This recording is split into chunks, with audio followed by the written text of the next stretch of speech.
करतो। समग्र महाराष्ट्र राज्यातला सर्वात मोठा हा गोखरी करायला या ठिकाणी लागतंय। यंदाच्या वर्षी हिंदवी स्वराज्य संस्थापक छत्रपती स्थितीमध्ये आपण केली शरीराने सन्मानाने आपण निमंत्रित केलेला आहे।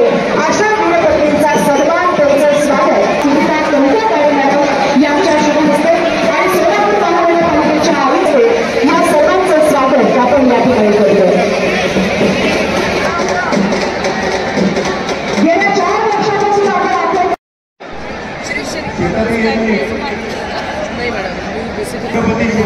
थोडं नियोजन करू 7 ते 8 मिनिटं राहिलेले आहेत। जिजाऊ वंदना